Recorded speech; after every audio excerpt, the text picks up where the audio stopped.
Bismillahirrahmanirrahim. Dengar tak suara?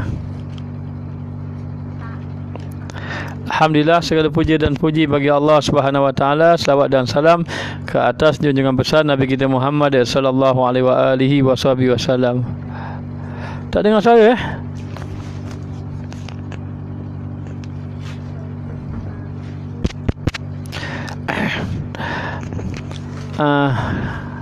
tak ada suara. Allah minta maaf. Cuba ini cari dalam wayar segi dalam wayar panjang segi. Dengar tak suara? Kalau dengar, tolong bagi tahu supaya kita boleh terus pengajian kita. Boleh dengar Alhamdulillah. Dah dengar lah, insya-Allah. Minta maaf banyak-banyak di atas apa yang berlaku, dan diharap kalau boleh insya-Allah kita dapat menjalankan membaca sampai habis insya-Allah. Jadi tanpa melengahkan masa, kita sambung pengajian kitab hikam kita pada muka surat 25. Dan saya mengambil matan yang baru pada muka surat yang ke-25, baris yang keempat daripada bawah.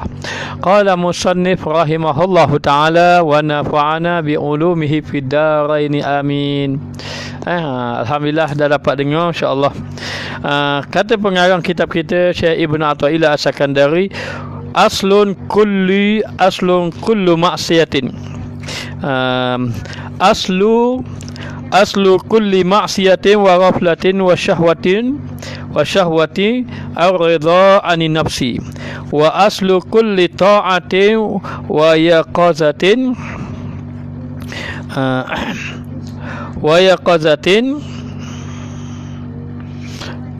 wa ifatin adami ridha minka anha. Baik, maksudnya bermula asal tiap-tiap maksiat. Bermula asal tiap-tiap maksiat dan juga ghaflah dan lalai dan syahwat itu redha daripada nafsu. Kerana redha itu menutup ia akan aib nafsu dan menegahkan ia daripada nazar, yakni memandang kepada hak Allah Ta'ala, memandang kepada Allah dalam segala ahwalnya. Dan asal tiap-tiap taat dan jaga akan ibadat dan memelihara diri itu ketiadaan redha daripada nafsu. Apa maksudnya? Maksudnya punca kepada ketaatan, punca kepada maksiat adalah lalai. Punca kepada maksiat adalah lalai kepada Allah, dan punca kepada maksiat adalah mengikuti hawa nafsu. Ini punca kepada maksiat. Dan punca kepada taat kepada Allah Ta'ala itu adalah punca taat adalah mengikut, tidak mengikut hawa nafsu, melawani hawa nafsu.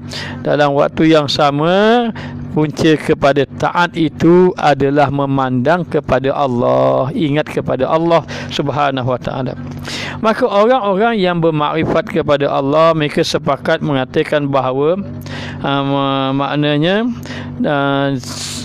semua maksiat ini adalah berpunca daripada berpaling kepada Allah, berpaling daripada Allah, yakni lupa dia kepada Allah Ta'ala. Dalam waktu yang sama, apabila dia lupa kepada Allah, dia patuh kepada syahwat, lalu dia mengikuti akan hawa nafsu. Dan inilah penyakit kepada kita yang membawa diri kita lalai kepada Allah Ta'ala. Maka mengikut nafsu boleh menyebabkan keaiban ataupun keburukan, dan keburukan itu membawa kepada kegelapan hati kerana mengikuti hawa nafsu.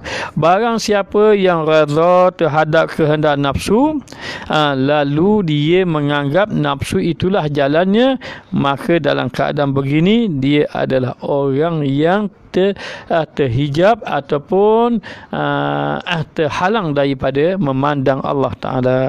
Maka apabila nafsu ataupun maksiat, syahwat, kelalaian menjadi sifat dirinya, apabila maksiat mengikuti syahwat, lalai menjadi sifat dirinya, maka tahulah di situ dia telah berada di dalam keredaan nafsu ataupun kejauhan dia daripada Allah Subhanahu Wa Taala. Maka oleh kerana itu punca utama setiap maksiat itu adalah syahwat, lalai, redha kepada nafsu. 3. Punca maksiat ialah mengikuti syahwat, lalai tidak berzikir dan juga mengikuti hawa nafsu. Jadi itu di antaranya. Dan punca taat tadi, yakni apabila dia ini menjaga diri daripada syahwat, iaitu yaqazah, jaga diri daripada syahwat, dan juga dia ini lawan dirinya, melawani nafsu dia, dan juga dalam waktu yang sama dia ini berusaha untuk melakukan ketaatan dengan menjauhi maksiat. Maka dikatakan bahawa bermula redha daripada nafsu itu asal sekalian sifat. Asal sekalian sifat yang mazmumah. Apabila kamu redha kepada nafsu, itulah sifat mazlumah. Sifat mazlumah. Macam mana redha kepada nafsu itu?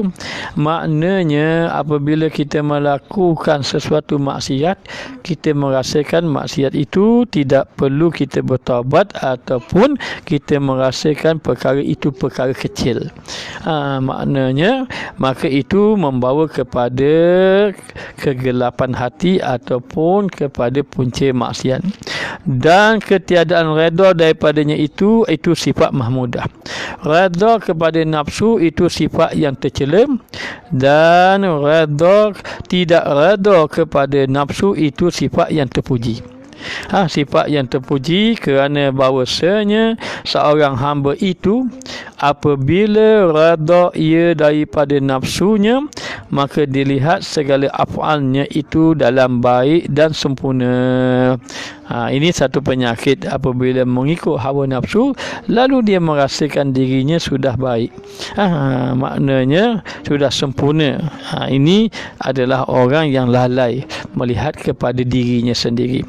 Jadi telah ittifaq atas segala orang yang arif billah, telah sepakat orang yang mengenal Allah Ta'ala, dan segala orang yang mempunyai istibsarul qalbi, ataupun kita kata pandangan mata hati. Orang yang melihat dengan pandangan mata hati ini bahawasanya redha daripada nafsu, redha kepada nafsu itu mewajibkan menutup segala aib diri. Oleh kerana redha kepada nafsu, maka dia tidak melihat kepada aib diri dia. Sebab dia merasakan bahawa dirinya sudah baik dan dia mula mengikuti hawa nafsu, lalulah segala kejahatan jadilah jahatnya baik. Sedangkan lalulah kerana meredai nafsu, dia merasakan yang jahat itu perkara yang baik. Maknanya apa? Meredai nafsu ini membawa kepada dia merasa tidak bersalah di atas kemaksiatan yang dilakukan. Maka ketahuilah, orang-orang soleh tidak sama dengan orang yang tidak soleh.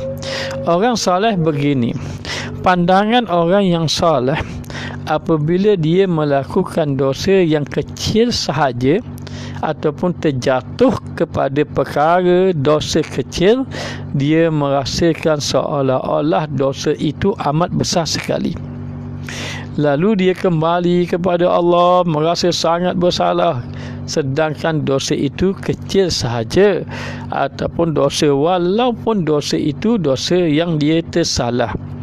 Tapi ini tanda orang saleh, dosa yang kecil yang tersalah, dia memandang dosa itu bagaikan dosa yang amat besar. Tetapi orang-orang yang tidak saleh, dia melakukan dosa itu dosa yang besar, tetapi dia merasakan bahawa dosa itu bagaikan dosa yang kecil sahaja. Maka dalam kitab Ihya Ulumuddin ada mengatakan daripada Sayyidina Muaz, kalau tidak silapnya Sayyidina Muaz, Sayyidina Huzaifah.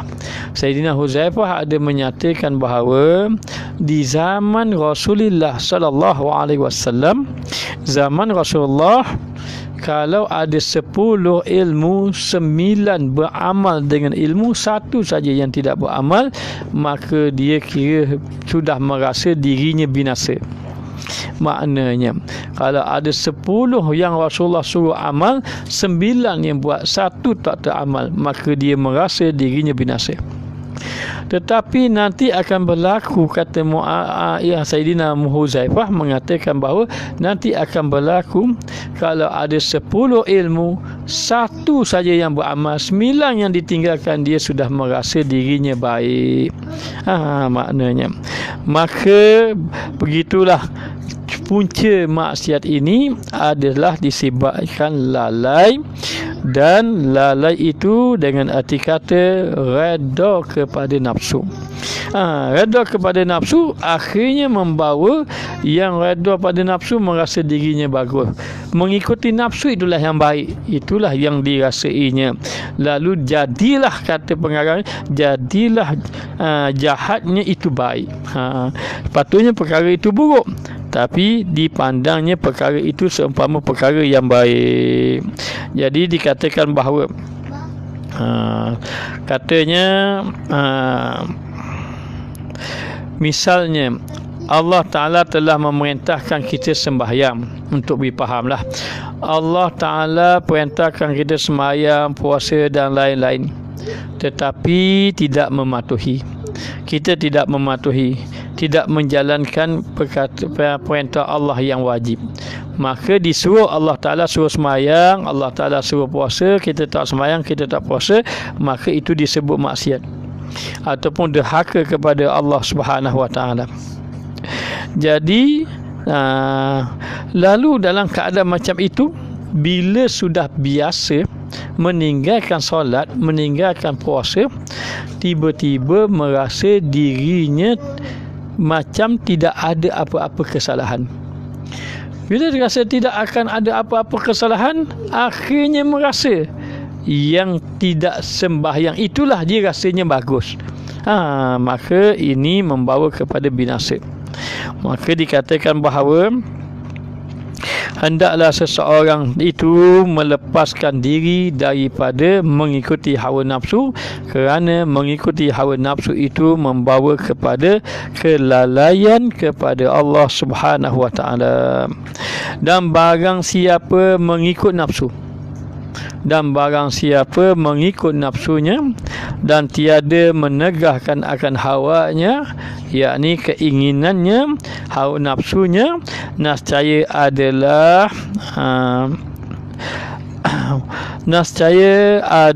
ia dunianya dan akhiratnya.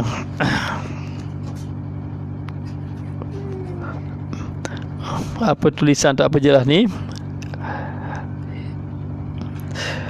Dunianya dan akhiratnya, dan barang siapa yang menyalahi nafsunya dan menegahkan hawanya daripada menyampaikan qasadnya, nescaya syurgalah tempatnya. Maka dikatakan bahawa barang siapa yang mengikuti nafsu dan dia tidak, maknanya dia tidak mencegah dia akan nafsunya, ataupun dikata dia mengikuti hawa nafsu, maka membawa kepada dia binasa, rugi dan akhirat. Tetapi kalau dia melawan hawa nafsu, dia tak ikut nafsunya, dia lawan hawa nafsunya, dia tegah hawa nafsunya dari ikut nafsu supaya dia tidak mengikuti nafsu, maka tempatnya di dalam syurga Allah Subhanahu Wa Ta'ala. Ada dalam satu hadis Nabi SAW menyatakan bahawa huffatin nar bisyahawat, wa huffatil jannatu bil makarih. Dilingkari syurga itu, dilingkari neraka itu dengan kehendak-kehendak, dengan syahwat-syahwat, dengan keinginan-keinginan kita. Tetapi dilingkari syurga itu dengan sesuatu yang kita tidak suka. Jadi yang kita suka itu, syahwat itu, keinginan-keinginan yang tidak elok itu membawa kepada neraka. Huffatina bisyahawat, dilingkari neraka dengan keinginan-keinginan nafsu, wa huffatil jannatu bil makarih, dan dilingkari syurga dengan dilingkari syurga dengan perkara yang kita tidak suka. Jadi apa yang tidak menepati nafsu? Yang tidak menepati nafsu itu ibadah kepada Allah. Jadi hendaklah kamu lawan hawa nafsu untuk melakukan amal ibadat kepada Allah Subhanahu wa taala. Setengah mereka itu, barang siapa mengintai akan Tuhannya di dalam segala khatirnya, nescaya dipeliharakannya di dalam segala harakat pergerakannya. Sesiapa yang sentiasa memandang kepada Allah ataupun mengingati Allah di dalam lintasan hatinya, dalam hatinya sentiasa mengingati Allah, maka Allah menjaga dalam pergerakan dia. Dalam hati sentiasa ingat Allah, maka pergerakan dia akan sentiasa dipelihara oleh Allah Subhanahu wa taala. Ada satu orang yang soleh, dia ahli ibadat kepada Allah. Satu hari dia diuji oleh satu orang wanita. Lalu wanita ini mengajak dia berzina. Dia ketika itu berkata kepada wanita itu, boleh saya ini berzina dengan kamu, tapi dengan satu syarat. Syaratnya seandainya saya tahan api dunia. Lalu ketika itu dia membakar ibu jari dia. Bila bakar ibu jarinya, maka menjerit dia kesakitan sehingga dia jatuh pingsan. Wanita tadi tengok terkejut, lalu lari. Lalu dia dengan sebab itu terselamat dia daripada penzinaan kerana mengingatkan akan api akhirat. Ceritanya ada sambungan, tapi dia nak beritahu begitu, apabila satu orang di dalam hatinya terlalu sentiasa mengingati Allah Ta'ala di dalam khatir, dalam lintasannya, maka akan terpelihara dalam pergerakannya, yakni di dalam kehidupan dia. Jadi kehidupan kita kadang-kadang tidak terpelihara adalah disebabkan hati kita lalai kepada Allah Subhanahu wa taala. Jadi perkataan lalai ini, ghaflah ini, ulama mengatakan adalah antara ghaflah lalai itu apa? Antara perkara ghaflah itu adalah melengah-lengahkan kewajipan.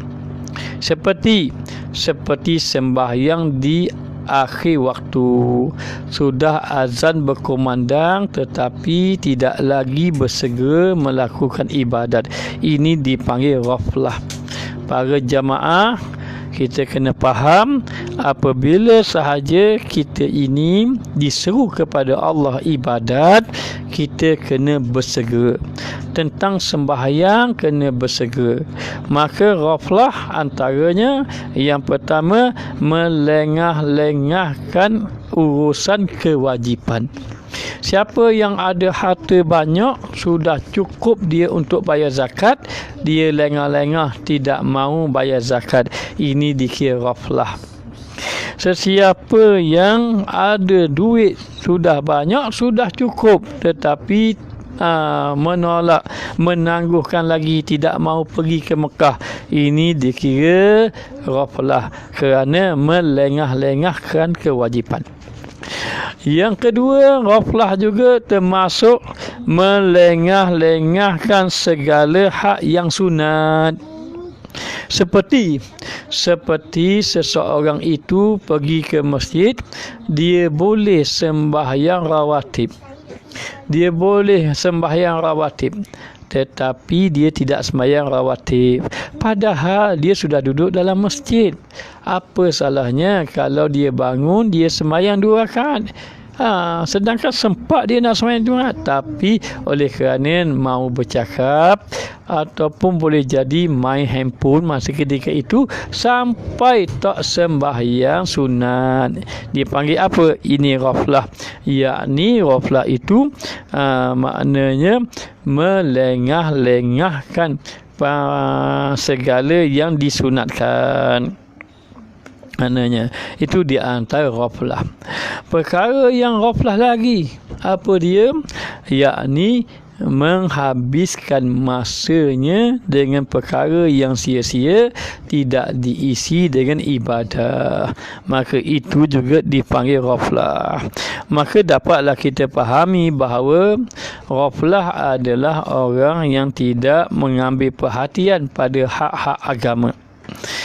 Sama ada perkara itu yang bersifat perkara wajib ataupun perkara sunat. Maknanya ini adalah disebabkan dorongan hawa nafsu yang mana ia berpunca daripada lalai kepada Allah Subhanahu wa taala. Yang dimaksudkan lalai kepada Allah taala itu juga adalah meninggalkan zikrullah, meninggalkan berzikir kepada Allah Subhanahu wa taala. Maka adalah redha daripada nafsu, redha kepada nafsu, mengikuti hawa nafsu, dan ketiadaan redha itu jadilah dia bersahabat dengan orang yang baik atau dia bersahabat dengan orang yang jahat. Kalau dia redha dengan nafsu, membawa dia bersahabat dengan orang yang jahat. Kalaulah dia ini tidak redha kepada nafsu, membawa dia maknanya bersahabat dengan orang yang baik. Dan orang yang jahat kerana bahawasanya seorang itu atas agama kekasihnya. Sama ada seseorang itu dia redha dengan nafsu ataupun dia tidak redha, dia itu melihat kepada siapa yang dia berkawan. Ingat, agama seseorang itu diambil di agama seseorang itu mengikut dengan siapa yang dia ambil, ataupun bahawasanya seseorang itu atas agama kekasihnya. Seseorang itu, agama seseorang itu di atas sesiapa yang dia bersama. Kalau antum bersama dengan orang yang soleh, maka akan membawa solehlah agama kamu. Tetapi kalaulah apa dia ini pergaulan kita ini berkawan dengan orang yang tidak soleh, maka membawa kepada kita pun tidak soleh. Jadi di sini dia kata apa? Dia kata punca segala maksiat itu, punca kepada segala maksiat itu adalah lalai kepada Allah. Lalai yakni punca maksiat dengan sebab kamu tidak berzikir antaranya. Dalam keadaan begitu, punca maksiat itu adalah redha kepada nafsu dengan sebab kamu tidak bermujahadah, melawan hawa nafsu, dan juga punca kepada maksiat itu dengan sebab kamu tidak berkawan dengan orang soleh. Jadi kita sudah bagi tahu kita kena bersihkan hati kita ini dengan 6 jalan yang sudah disebut dahulu. Apa 6 jalan yang disebut tadi? Yang pertama adalah membaca Al-Quran dengan tadabbur. Sudah disebut hari itu, tetapi ulang balik. Apa dia? Yang pertama, membaca Al-Quran tetapi dalam keadaan bertadabbur kepada Allah Subhanahu wa taala. Yang kedua, memperbanyakkan puasa sunat ataupun tidak terlalu kenyang. Maknanya. Dan yang ketiga, kurangkan tidur dengan memperbanyakkan bangun malam. Yang keempat, membanyakkan istighfar kepada Allah Ta'ala. Yang kelima ialah dengan berdampingan dengan orang-orang soleh. Dengan orang yang soleh. Yang keenam, memakan makanan yang halal. Kalau makan makanan yang haram, membawa kita juga berat kepada ibadat kepada Allah Subhanahu wa taala. Jadi Punca kita lalai itu kadang-kadang dengan sebab apa? Tak berzikir, dan sebab tidak mujahadah lawan hawa nafsu. Yang ketiga, berkawan dengan orang-orang yang tidak soleh. Ini punca kepada kita lalai kepada Allah Subhanahu wa taala.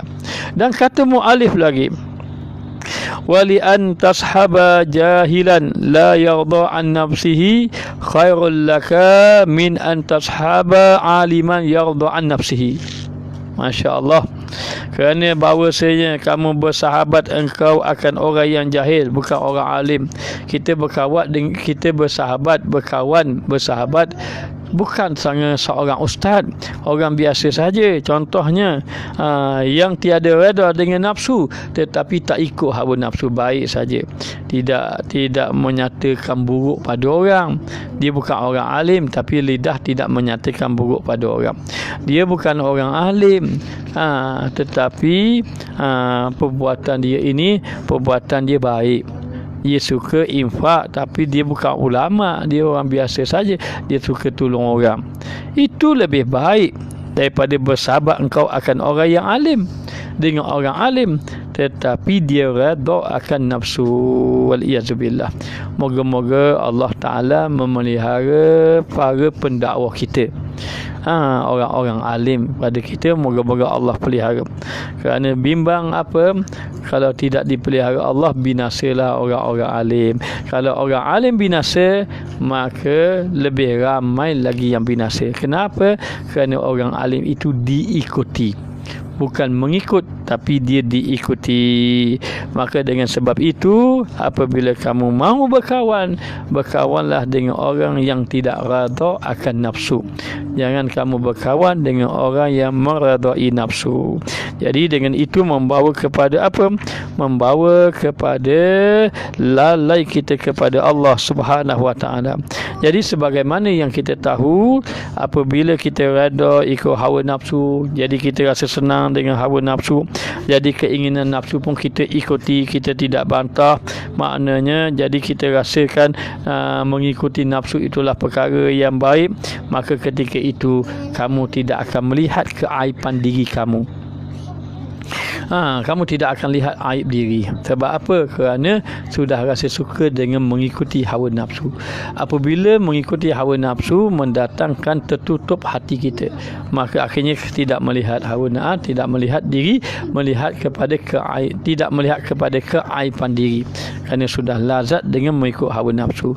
Ketahuilah, orang yang Allah Ta'ala kasih ini ada 3 tanda antaranya.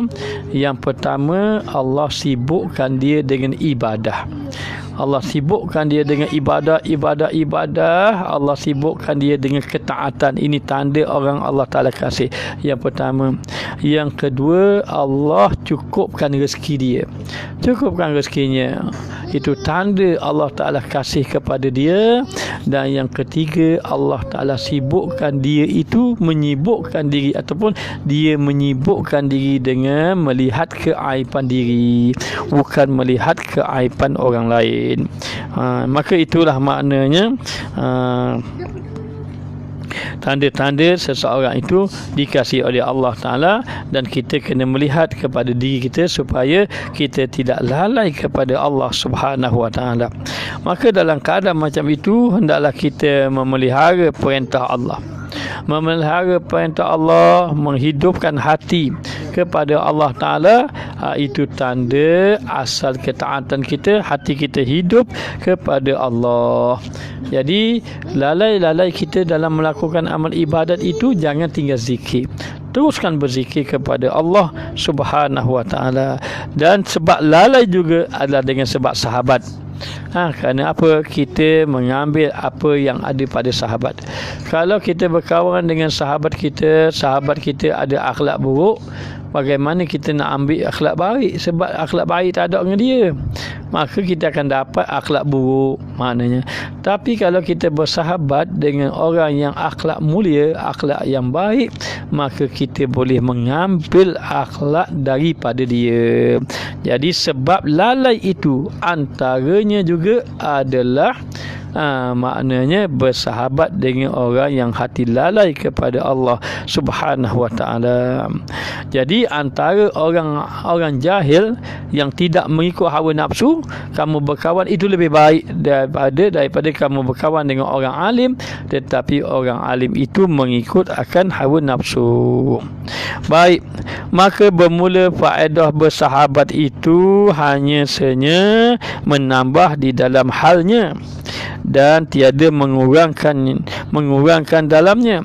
Maka bersahabat dengan orang yang rada ia daripada nafsu itu, dan dikalau ada ia alim sekalipun jahat semata-mata, waliyazubillah, maka kita ini bertambah berkurang ini duduk kepada antaranya kita bersahabat dengan orang baik bertambah baik, bertambah baik. Bersahabat dengan orang jahat bertambah jahat. Bertambah jahat berkurangan kebaikan. Bersahabat dengan orang baik bertambah kebaikan berkurangan kejahatan. Maka baik kurang duduk pada siapa yang kita bersahabat. Maka baik kalau kamu bersahabat dengan orang yang ikut hawa nafsu, rasa nak kata-kata, rasa nak kutuk orang pun kutuk, kemudian rasa nak buat zalim pada orang buat zalim. Andai kata yang mengikut hawa nafsu itu adalah orang alim, seorang orang alim tetapi menyatakan fitnah pada orang, kepada seorang orang alim tetapi menyatakan buruk kepada orang lain, maka dikira orang itu jahat semata-mata. Waliyazubillah. Sebab itu dikatakan bahawa jangan mengikuti hawa nafsu, kerana orang yang mengikuti hawa nafsu maka tidak ada pandangan Allah padanya, walaupun dia alim, walaupun dia banyak amal soleh, tetapi tidak ada pandangan Allah kerana mengikuti ia akan hawa nafsu. Jadi nafsu ini perlu ditegah, dilawani. Tak mampu kita nak lawan hawa nafsu, betul, memang tak mampu. Maknanya tak mampu nak melawani hawa nafsu. Baik, satu orang guru tanya anak murid, kita boleh tak nak lawan dengan seekor anjing? Anjing ini anjing yang ganas, kita boleh lawan tak anjing? Tak boleh lawan. Mungkin kederak kita kalah nak lawan dengan anjing yang ganas, kali dia terkam kita nak lawan. Tak mampu nak lawan. Satu orang guru tanya, maknanya tanya kepada muridnya, bagaimana kamu ini kalau berhadapan dengan anjing yang ganas? Kata guru muridnya, saya akan lawan habis-habisan. Kalau tenaga kamu habis macam mana? Sudah pastilah, maknanya anjing itu akan menguasai kamu. Lalu anak murid tadi terdiam. Dah nak buat macam mana tuan guru? Kata tuan guru, hendaklah kamu kalau diserang oleh anjing yang ganas, maka hendaklah kamu lari kepada tuan anjing. Lari kepada tuan anjing. Bila kamu lari pada tuan anjing, maka anjing itu tidak membinasakan kamu, kerana anjing itu takut kepada tuan dia. Begitulah, kita nak lawan nafsu kita tak mampu. Kita nak lawan syaitan kita tak mampu. Syaitan lecik pada kita. Tapi jalan dia, jangan lawan dengan akal kita, jangan lawan dengan tenaga kita, tetapi lawan dengan pendekatan kita dengan Allah. Lari kepada tuan anjing, anjing tidak akan dapat membinasakan kita, kerana kita dapat perlindungan daripada tuan anjing. Yang lari kepada Allah, kita akan dapat selamat daripada nafsu dan syaitan. Jadi dikatakan bagaimana cara terbaik untuk kita mengasingkan diri daripada rakan-rakan kita. Kita nak mengasingkan diri daripada rakan-rakan kita ini boleh, tetapi maknanya kita menjauhkan diri tadi untuk menyelamatkan kita daripada melakukan kedosa maksiat yang orang yang kita rakan-rakan yang kita berdamping kita tu tidak membawa kita ingat pada Allah. Maknanya, jadi cara kita nak melarikan diri kita itu dengan kepada mereka dengan mempersibukkan diri kita dengan ibadah. Sibukkan.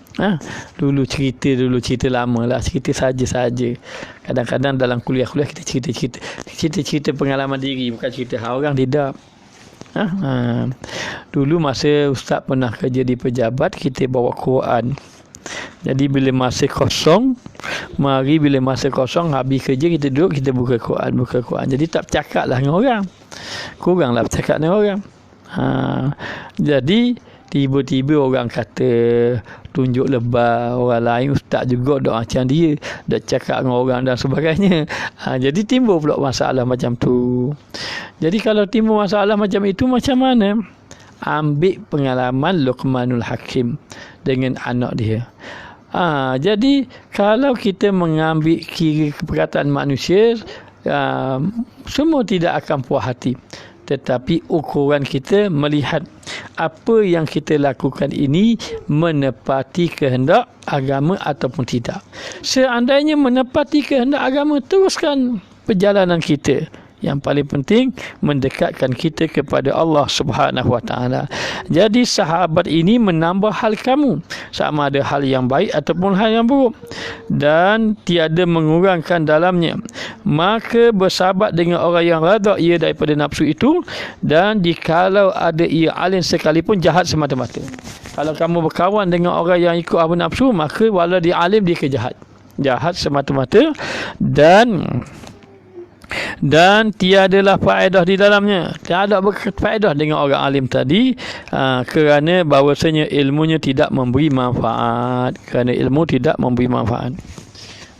Sebab tu Ustaz suka nyatakan bahawa kalau kita mendengar ilmu sekalipun, kadang-kadang ilmu itu tidak memberi manfaat.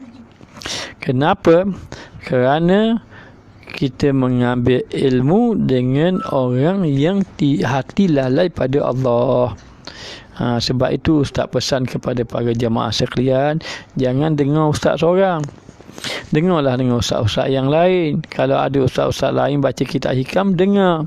Sebab apa? Kalau lah antum ikut ustaz seorang, kalau ustaz lalai, dia menjadi lalai juga. Maknanya jadi cari orang-orang yang soleh. Jadi ustaz ini bukan orang yang soleh, bukan orang yang alim. Jadi tapi nak bagi tahu begitu, apabila kita duduk dengan orang alim, maka bukan saja tengok pada ilmunya, tetapi tengok kepada bagaimana dia ini mengawal akan nafsunya. Maknanya, ustaz itu selalu marah-marah. Marah-marah ikut nafsu, tak juga. Kadang-kadang dia marah ada sebab-sebabnya. Maka kita tengok. Tetapi seandainya orang alim itu mengikuti hawa nafsu, maka ilmu itu tidak memberi manfaat. Kenapa? Kerana bagaimana orang itu akan dapat manfaat? Kerana pada dirinya tidak ada perkara yang baik. Kerana mengikut nafsu, itulah punca kemaksiatan. Maka dalam keadaan macam itu, dia kata tidak ada manfaat. Tidak ada manfaat baginya. Dan jahilnya itu yang mewajibkan ia akan redanya daripada nafsu. Walaupun dia alim, tapi hakikatnya dia jahil. Kenapa? Kerana orang yang jahil itu adalah orang yang mereda dengan nafsu. Waliyazubillah. Tak apa. Kalau kita bukan ustaz, kita bukan ustazah, tetapi kita ini kadang-kadang lebih baik. Sebab apa? Apabila kita berjaya melawan hawa nafsu. Maknanya, jadi ilmu satu ilmu, tapi dilihatnya kita ilmu tadi, dilihat adakah dengan ilmu tadi membawa dia dapat melawani hawa nafsu. Lalu dikatakan lagi, Tiada faedah baginya, dan jahil itu mewajibkan ia akan radanya. Maka jahillah membawa kepada ia rada kepada nafsu, maka jadilah memberi mudarat akan dia. Maka walaupun ada ilmu mengikuti akan nafsu, maka mudarat dia, kerana bahawasanya seolah-olah tiada ilmu kepadanya, maka dia seperti tidak ada ilmu. Ada orang jahil dikatakan jahil, tetapi di sisi Allah alim. Ada orang yang dikatakan alim, tetapi di sisi Allah jahil. Maknanya. Jadi macam mana? Maka dikatakan bahawa bagaimana kita nak tahu alim tidak alim? Allah tidak melihat kepada ilmu yang banyak. Allah juga tidak melihat kepada kepetahan bercakap, tetapi Allah melihat kepada seseorang itu, bagaimana dia boleh menjaga nafsunya itu. Jadi dikatakan bahawa sesiapa yang dapat menjaga nafsu itu alim di sisi Allah. Sesiapa yang tidak menjaga nafsu, ia itu jahil di sisi Allah, walaupun dipandang ia alim. Maka dia dikatakan bahawa seolah-olah tiada ilmu kepadanya, dan bersahabat dengan orang yang tiada rada ia daripada nafsu, dan bersahabat dengan orang yang tiada rada ia daripada nafsunya itu, dan jikalau ada ia jahil sekalipun, maka baik semata-mata. Lalu bersahabat dengan orang yang tidak ada ilmu, tetapi tidak rada akan nafsunya, maka orang ini baik dikira baik orang ini. Kenapa? Orang ini tidak mengikuti hawa nafsu. Jadi demikianlah maknanya. Alim bukan duduk pada ilmu, alim duduk pada adab, pada ilmu maknanya. Lalu dalam keadaan macam itu,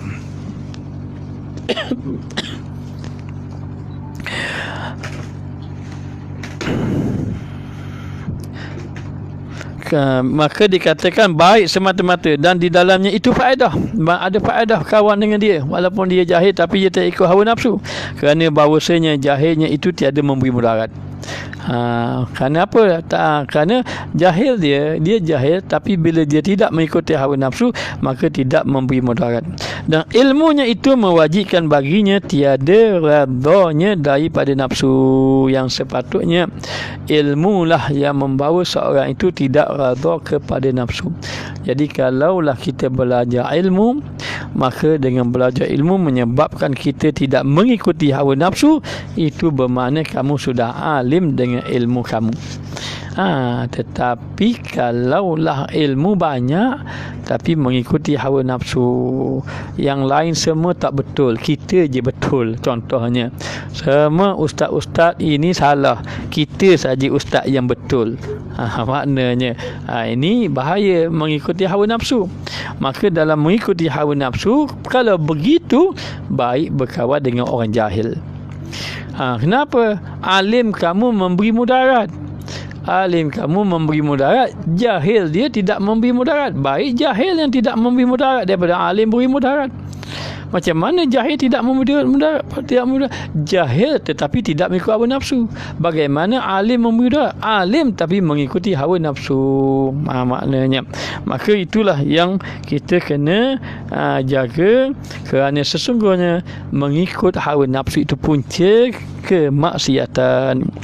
Lalu dikatakan lagi,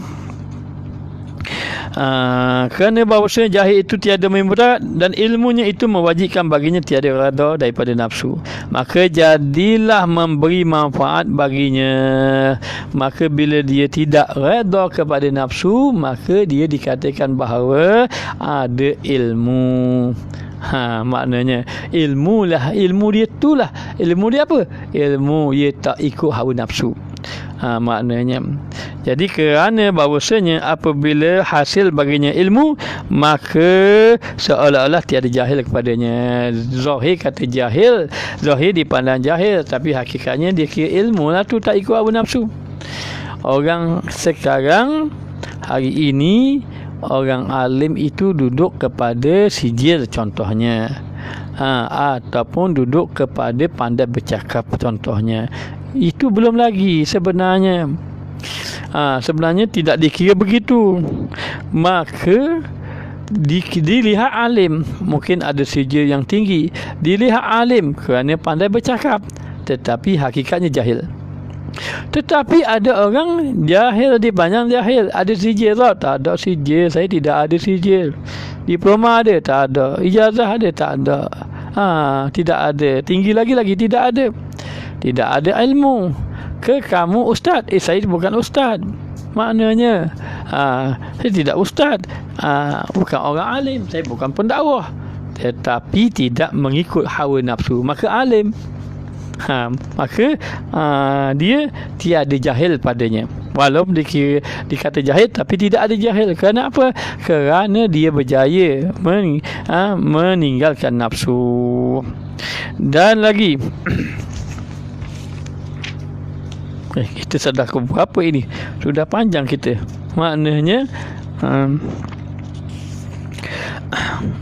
jadi dikatakan bahawa seseorang tadi apabila sahaja dia ini bersahabat, maka bersahabatlah dengan orang-orang yang baik. Maka bagaimana kita ini maknanya nak bersahabat, maka baik. Orang awam itu dia perlu berkawan dengan orang yang jahil, perlu berkawan dengan orang alim. Orang alim perlu membawa orang tadi, orang awam, supaya tidak mengikuti hawa nafsu. Maknanya, maka bersahabat dan bergaul itu, tengok, kalau orang yang tidak mengikut hawa nafsu, itulah yang paling baik walaupun dia jahil. Kalaulah tidak mengikut hawa nafsu, itu tidak baik walaupun dia alim. Maknanya, maka mengikut orang ahli tasawuf, dia kata orang yang baik itu terkumpulnya kepada 3 sifat. Orang yang baik itu terhimpunnya pada 3 sifat. Yang pertama insaf kepada diri. Apa makna insaf kepada diri? Yakni menyedari diri tidak ada ilmu, lalu dia belajar, menyedari bahawa dia ini lalai, lalu dia beribadat. Ini sifat orang yang baik. Dia sedar, dia merasa sifat yang baik, merasa insaf diri. Ini merasa dirinya lemah, jahil, merasa diri jahil bagus. Merasa diri jahil bagus, merasa diri alim tidak bagus. Walau alim pun tak bagus. Orang alim rasa dia alim tak bagus. Maknanya, maka yang pertama sifat itu dia ada 3 sifat. Yang pertama insaf kepada diri ataupun menyedari dirinya. Dia sedar dirinya. Maknanya apa? Maknanya merasa dirinya jahil, lemah, hina dengan Allah. Ini sifat yang baik. Maknanya iaitu dia mengetahui bahawa amal ibadat dia ini lemah, jahil. Maknanya insaf pada dirinya, menyedari dirinya lalai pada Allah. Itu nombor 1. Nombor 2, tidak sombong. Sifat yang baik ini tidak sombong sesama manusia, tidak sombong. Maknanya, jadi macam mana? Maknanya merasakan bahawa kalau dia ibadat banyak, dia tak merendahkan orang. Maknanya kalau kedudukan tinggi, dia tak merasa tinggi. Ini bagus. Dia kira yang kedua sifat itu, yakni dia ini maknanya merasa tidak ada kehebatan diri. Begitu. Sifat yang kedua, tidak berlaku sombong sesama manusia. Dan yang ketiga, yakni mencari kebenaran, suka kepada kebenaran. Suka kepada kebenaran. Maka demikianlah dikatakan bahawa 3 sifat ini tandanya orang itu orang yang ada kebaikan.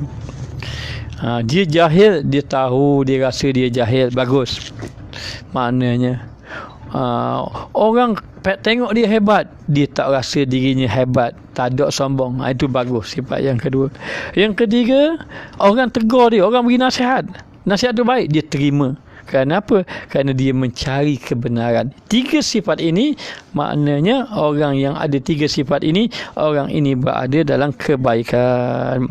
Kemudian apabila sahaja maknanya duduk dalam keadaan macam ini, bergaul dengan orang yang macam ini, pastikan menghasilkan, maknanya pergaulan yang baik bersama orang yang baik akan menghasilkan 3 pula. Apa dia? Yang pertama, menghasilkan rahmat kasih sayang. Barulah sahabat betul kasih sayang. Ni kita masa kita senang ramai kawan, masa kita susah pakat lari belaka. Maknanya itu yang pertama. Maknanya jadi persahabatan tadi, yang bila persahabatan yang baik itu yang pertama menghasilkan kasih sayang ataupun membawa rahmat. Yang kedua mendatangkan ketenteraman jiwa. Ketenteraman jiwa ataupun ketenangan hati.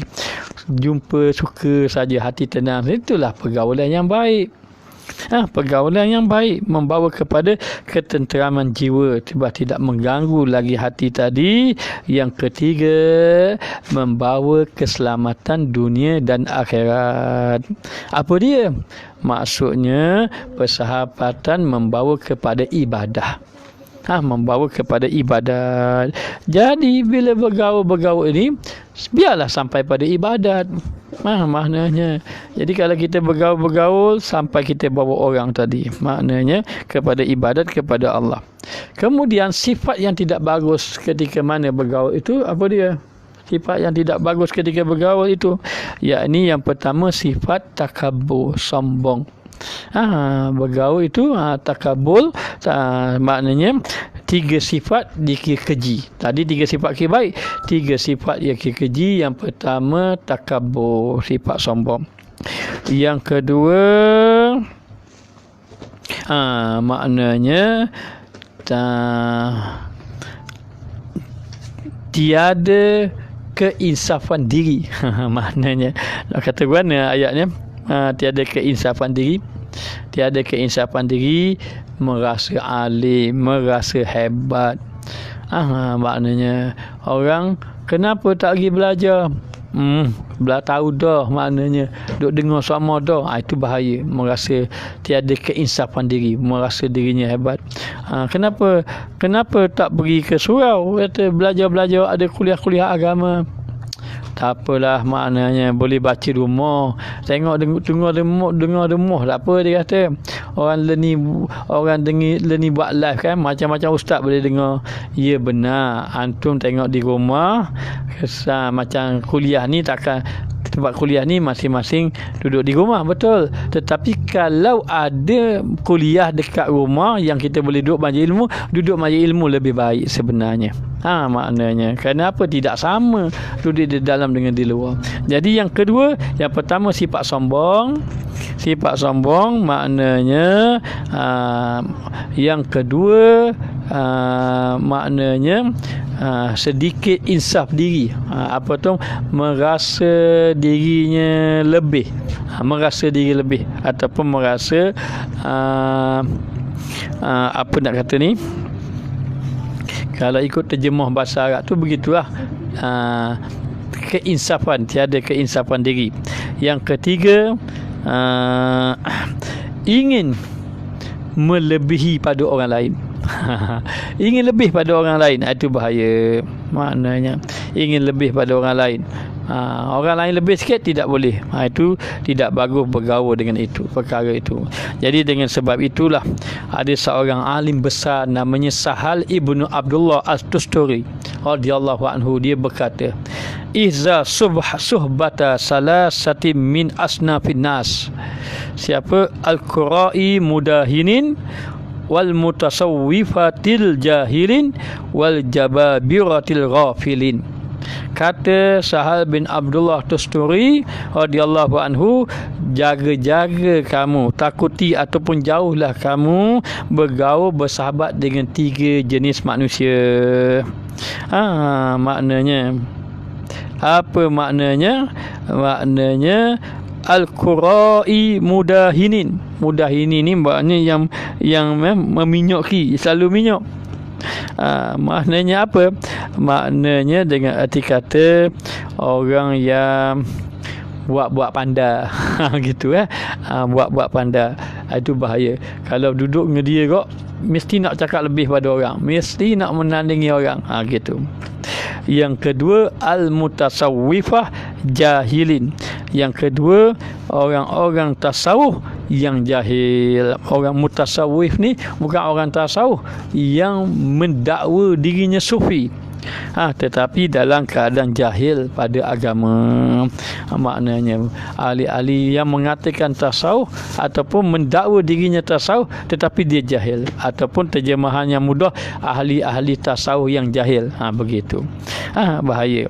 Yang ketiga, wal jababirah al-ghafilin, penguasa-penguasa ataupun pemimpin-pemimpin yang jahil. Minta maaf banyak, ini kata satu story. Satu story ni mengatakan bahawa orang-orang besar yang lalai. 3 orang. Orang yang maknanya yang mengerti ataupun bercakap tentang agama, ataupun buat pandai dalam bab agama. Yang kedua, ahli-ahli tasawuf yang jahil. Yang ketiga, maknanya penguasa ataupun pembesar-pembesar yang jahil, yang lalai, yang lalai kepada Allah. Ini bahaya maknanya. Maka bila kita bergaul dengan orang alim atau bergaul dengan orang soleh, kita kena ambil yang pertama, dapatkan nasihat yang bermanfaat.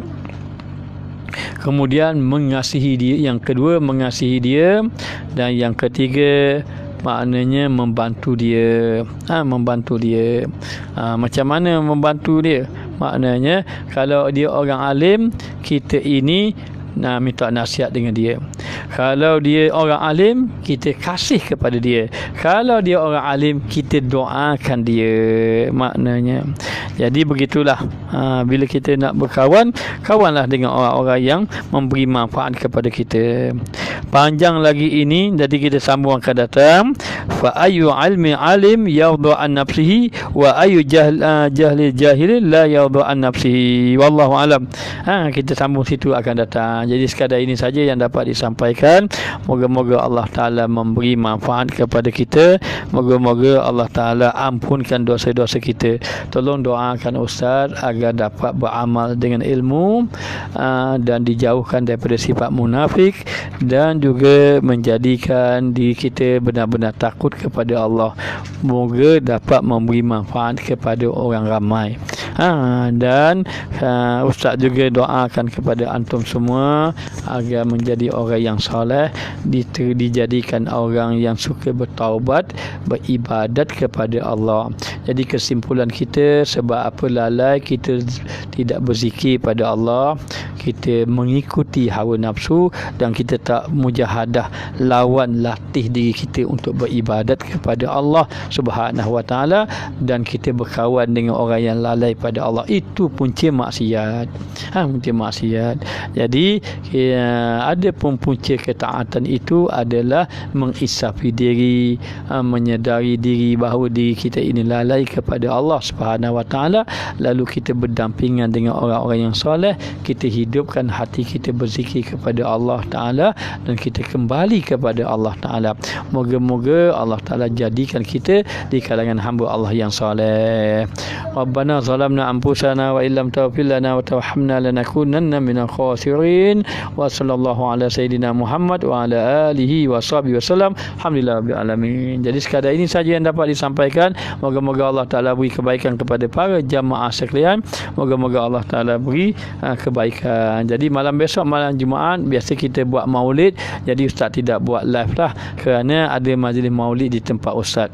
Jadi sekadar ini saja, insya-Allah. Ada masa lapang nanti Ustaz akan buat. Tetapi insya-Allah malam Selasa dengan malam Khamis yang ustaz kuliah dekat saja, maka insya-Allah akan adakan kuliah bicara ilmu ini. Insya-Allah kita akan cuba baca kitab hikam sekadar yang mampu, kalau boleh khatam insya-Allah moga-moga dapat khatam. Jadi sekadar ini saja.